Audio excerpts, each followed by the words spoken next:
The bottom line, right, is he had never like processed emotionally that trauma from literally getting run over by a semi truck, and it hadn't shown up in his body until 6 to 12 months later.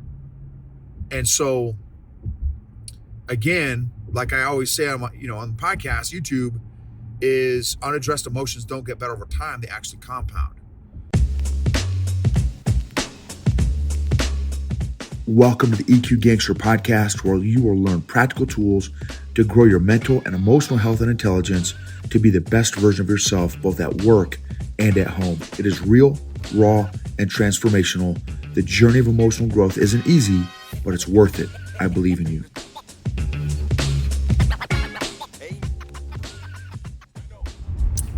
EQ Gangsters, this episode is going to be about the consequences of unaddressed emotional injuries from a story that one of my fellow Brazilian Jiu-Jitsu training partners shared with me tonight on the mats.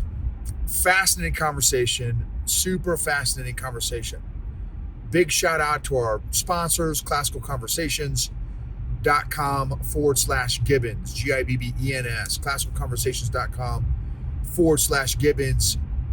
Really encourage you all, based on the direction of just the education craziness that's been going on the last few years, to check out the possibilities of home education. And again, this is the program we've been using with our daughter. Super thankful and blessed that we've been able to use this program, classicalconversations.com/Gibbons. So this guy is hard as woodpecker lips. He's bad to the bone. He's been doing jiu-jitsu for a year and a half. He is mid-40s. He is a iron worker. Been an iron worker for 25 years. Ninja athlete. A triathlon guy, runner, hiker. Just an animal, machine. Totally in shape, jacked. And about 14 years ago, he shared this story with me where literally a semi-truck with the trailer was approaching a stop sign, and my buddy had a green light, so he was kind of going through the intersection. He looked, there was a stoplight, the semi truck had a stoplight, and so my buddy he had the green light and was continued to the intersection. Unbeknownst to him, the semi truck didn't stop at the stoplight. It kept going and literally ran over him, and to the point where it all happened in seconds, which seemed like slow-mo, but he said when everything stopped, he kind of came to and is looking at lug nuts, big giant tractor trailer, semi-truck lug nuts. And he just thought to himself, what in the world, why am I looking at lug nuts right now? And he had to get jaws of life. The firemen had to do jaws of life on him and get, peel the top of the car off, et cetera, et cetera. Well, anyway, so by God's grace, he had no injuries.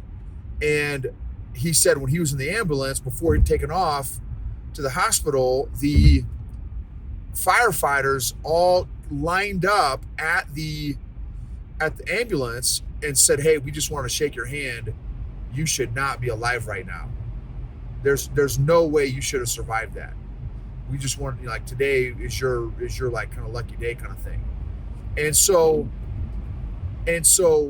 anyway, so boom. So he goes to the hospital, gets checked out. He's fine. Well, over the course of, so he's like, okay, no sweat, boom, I'm going to jump even harder into all my PT, my CrossFit, my triathlons, and inclines, and all his hardcore training that he had been doing so consistently. I'm just going to keep rocking that, and so he, 6 months later, year later, he's been doing good, working, exercise, and all that stuff. 6 months to a year later, he found himself, driving to work one day, and boom, he's on the interstate, and all of a sudden it's kind of like starts to kind of hyperventilate a little bit. He's like, what is going on? Kind of out of nowhere. He's like, okay, whatever, no big deal. Boom, like next day, same kind of thing, driving down the interstate, boom, starts hyperventilating. Man, what on earth? What is going on? Boom, happens again, and didn't realize, so went to the doctor. He's like, hey, doc, I don't know what is happening right now, but dude, every time I go on the interstate, like, I start freaking out, and I don't know what's going on with me. I don't know what my problem is. And so gets checked out. Doctor comes back and says, hey, you want the good news or bad news? And he said, oh, hit me with both. And he's like, well, the good news is there's nothing, physically wrong with you per se. He said, the bad news is you have PTSD. And my buddy's like, dude, I'm not a soldier. I've never been to combat. Like, what are you talking? I don't have PTSD. No, that's, you got it wrong. Something, your tests are wrong. He's like, no, dude. He's like, have you ever had any big traumatic experiences recently? And he's like, I mean, dude, a year ago I got ran over by a semi. And the doctor's like, he's like, there you go, dude. He's like, where are you getting spun up at? He's like, man, the interstate around semi trucks.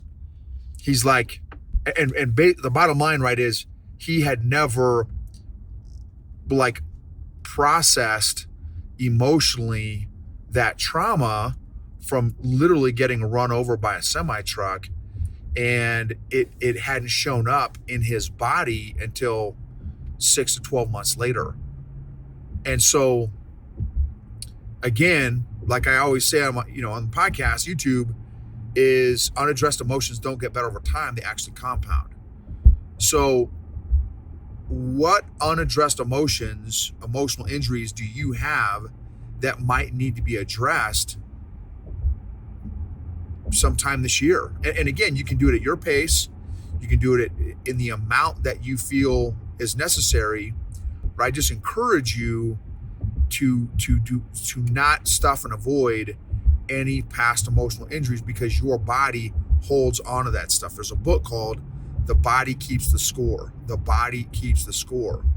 So really encourage you to do an audit, emotional injury audit. Now, again, for big stuff, big emotional injuries, find a professional, find somebody that can help you work through that stuff.